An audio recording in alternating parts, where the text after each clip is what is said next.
c'est le torchon qui brûle entre Elon Musk et Donald Trump. On pensait que tout allait pour le mieux dans le meilleur des mondes. Entre l'homme le plus riche du monde et l'homme le plus puissant du monde, c'est terminé depuis quelques jours, depuis hier surtout. Il s'envoie des insultes, des commentaires sur les réseaux sociaux et on n'aurait pas imaginé ça il y a à peine quelques semaines. Valérie Beaudoin, spécialiste de la politique américaine, est en studio pour parler, décortiquer tout ça. Salut Valérie. Salut Patrick. Aurais-tu pensé, il y a quelques semaines, que Donald Trump et Elon Musk se feraient des guerres de mots par réseaux sociaux interposés? Éventuellement, oui. Est-ce que aussi rapidement que ça, non.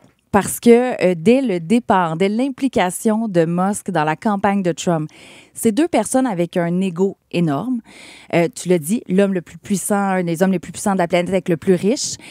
À un certain point, je me disais, est-ce qu'ils vont se chicaner sur un point? Et là, après ça, on sait que Musk est aussi imprévisible que Donald Trump, mais d'aller aussi rapidement que ça, là, du moment où il a dit « je quitte DOGE », je quitte donc le département d'efficacité gouvernementale, ça a pris quelques jours et là, on est dans la guerre nucléaire sur les réseaux sociaux. Il y a une semaine, avec son œil au beurre noir, Elon Musk était à la conférence de presse de M. Trump pour saluer le travail de M. Musk, etc. Une semaine après, c'est la guerre des mots entre les deux. La raison du divorce, là, de la séparation, c'est quoi? C'est le BBB, le Big Beautiful Bill. Le grand et beau projet de loi législatif de Trump.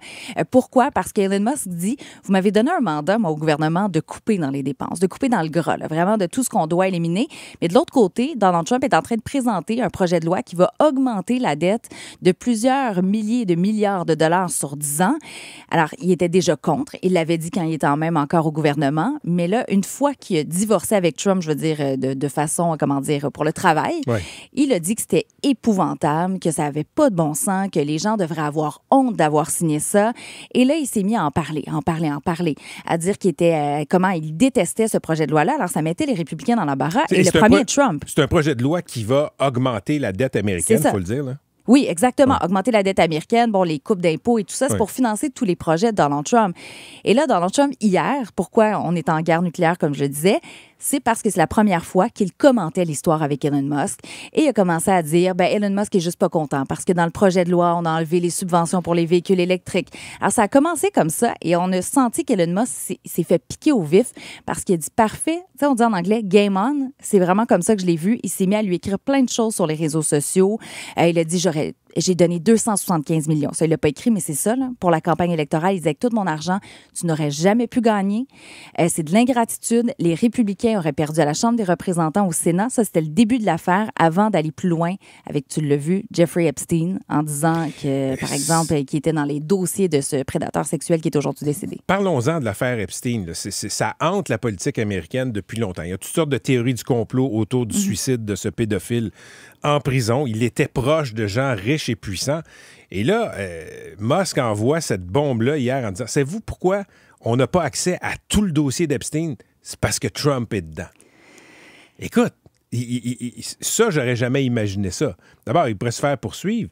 Puis ensuite, ça voudrait dire que s'il n'en a pas parlé avant, ça ne le dérangeait pas que Trump soit dans le dossier Epstein. Oui, puis pourquoi est-ce que l'administration Biden avait le dossier entre les mains, n'a pas utilisé ça, il n'y a pas eu de fuite, et voulait faire mal à Trump. Mais est-ce que ça, justement, c'est pas le point de non-retour? C'est le point qui va faire que la réconciliation va être plus difficile? Parce que là, tu n'es pas juste en train de t'attaquer sur des politiques, de la législation, sur des projets de loi, tout ça. Tu es en train d'attaquer quand même personnellement Donald Trump. OK. Comment Trump, qui peut avoir le plus gros impact sur l'autre, présentement? Tu as l'homme le plus riche du monde et tu as l'homme le plus puissant du monde, le président américain. Qui peut faire le plus mal à qui? Les deux peuvent se faire mal. C'est pour ça c'est dur de dire lequel. Donald Trump, s'il décide d'enlever, par exemple, tous les contrats à SpaceX et compagnie, toutes les subventions, de faire des enquêtes sur Musk. Steve Bannon, c'est son ancien architecte de la première victoire de Donald Trump, qui n'est pas toujours très loin du président. Qui a toujours détesté Musk. Ben oui, il a dit on devrait l'expulser parce que Musk vient d'Afrique du Sud. C'est pas des blagues. Il a dit ça. Il dit on devrait forcer le gouvernement à reprendre le contrôle de SpaceX. Alors lui, il a plein d'idées pour Donald Trump pour faire mal à Elon Musk comme ça. Mais Elon Musk, d'un autre côté, il dit parfait, ma fusée, là, mon vaisseau spatial Dragon, le Dragon, qui, on est allé sauver les astronautes, c'est le seul vaisseau pour les États-Unis pour aller à la Station spatiale internationale. Puis hier, il a dit parfait, ben vous allez arrêter de l'utiliser. il n'y aura plus de nourriture qui va aller là. Il est revenu là-dessus. Là, après ça, il a reculé. Mais il y a quand même ce levier-là. Il y a quand même ce levier-là. Et il a X. Il a X qui est quand même un porte-voix énorme.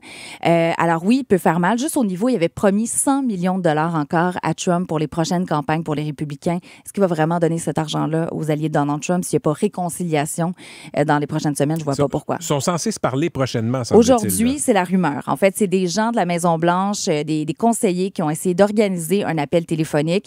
Est-ce qu'il arrivera, cet appel-là? Est-ce qu'il aura lieu dans les circonstances? Je viens de parler de Jeffrey Epstein et tout ça. Ça rend difficile les conversations, peut-être. Mais Elon Musk, sur X hier, a répondu à une publication en disant que peut-être la détente, c'était la solution pour le bien du pays. Alors, on verra s'il y a une petite réconciliation, s'il retourne avec son ex toxique. OK. Je sais là, que je suis dans la superficialité, là, mais il y a eu cette conférence de presse il y a une semaine.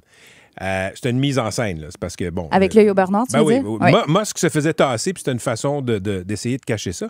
Il est arrivé avec un œil au beurre noir. Il dit que c'est son fils qui lui a donné un coup de poing au visage.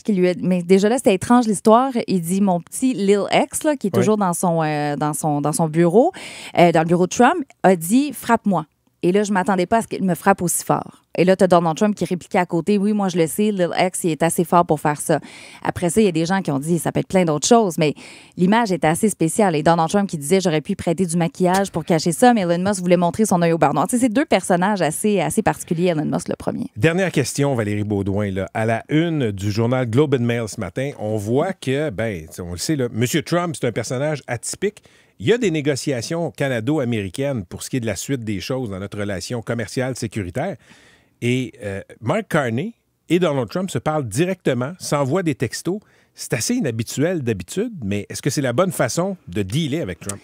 Mais d'avoir une relation avec lui, numéro un, c'est une bonne idée parce qu'on se souvient, il n'y a pas si longtemps, Justin Trudeau, Donald Trump ne pouvaient pas se sentir les deux. Ça ne fonctionnait pas. Jamais on aurait pu imaginer d'avoir un scénario où on s'appelle, on a pas juste entre ministres, là, vraiment directement d'un leader à l'autre. Ce qui est particulier, c'est que c'est pas Trump qui a laissé filtrer l'information, c'est l'ambassadeur américain au Canada. Je comprends pas c'est quoi la stratégie derrière ça parce que d'habitude, la force de ce genre de négociation-là, c'est justement ses secrets. Et surtout, et ça, il faut le préciser, ça se fait pas avec le Mexique. On a l'ASEUM de côté, notre accord de libre-échange avec les États-Unis et le Mexique. Et ça, c'est vraiment en parallèle.